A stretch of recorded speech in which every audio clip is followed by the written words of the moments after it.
সন্ধ্যা হওয়ার দেরি নেই। আমি কিশোরী সেনের সঙ্গে মস্ট লেনের সেই চেনা গলিতে ঢুকলাম।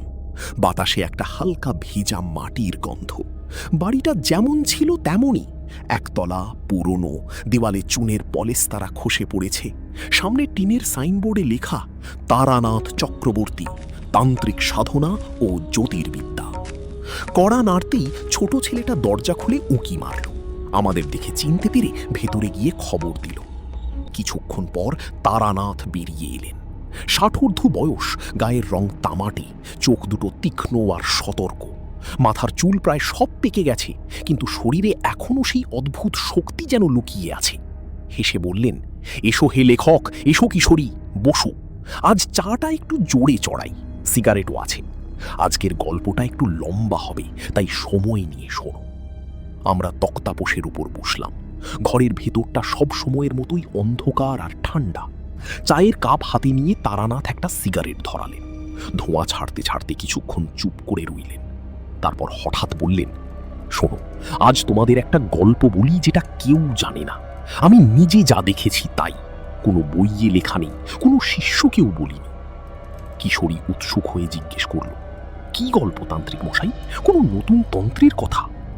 তারানাথ ধোঁয়া ছেড়ে ধীরে ধীরে বলতে শুরু করলেন। বছর 3 আগের কথা। বর্ধমানের একটা ছোট গ্রাম।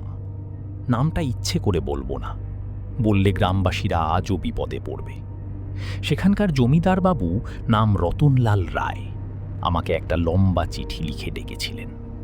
তার একমাত্র ছেলে, বয়স 18, রাতে ঘুমাতে পারে না।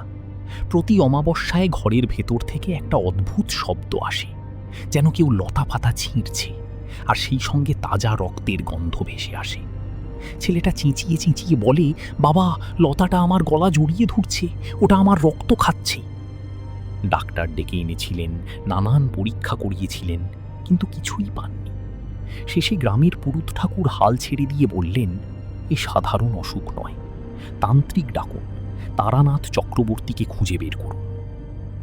আমি গেলাম ট্রেনে করে বর্ধমান, তারপর গ্রামের দিকে একটা পুরনো জিপে। পথে গ্রামবাসীরা দেখলেই চুপ করে যাচ্ছিল। কেউ কেউ ফিস ফিস করে বলছিল, ওই বটগাছের কাছে যাবেন না, রক্তলতা আছে। শ্মশানের কাছে পৌঁছেই বুঝলাম ব্যাপারটা সিরিয়াস।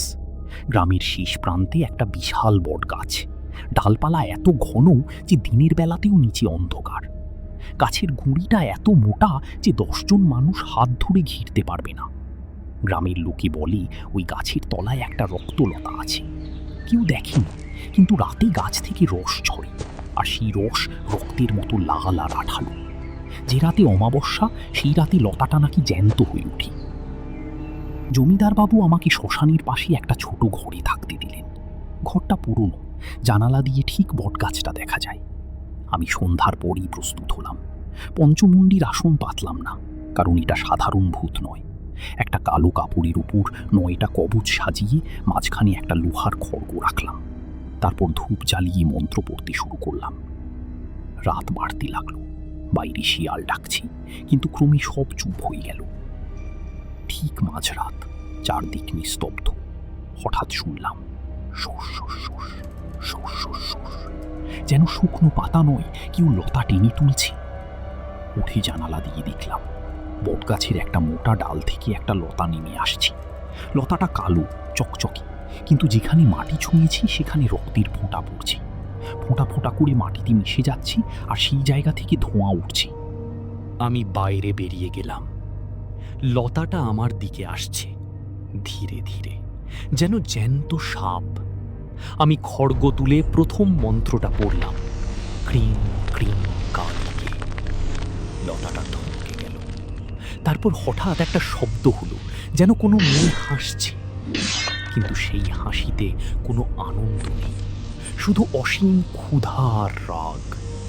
লতাটা এবার দ্রুত আসতে লাগলো, আমার পা জড়িয়ে ধরল।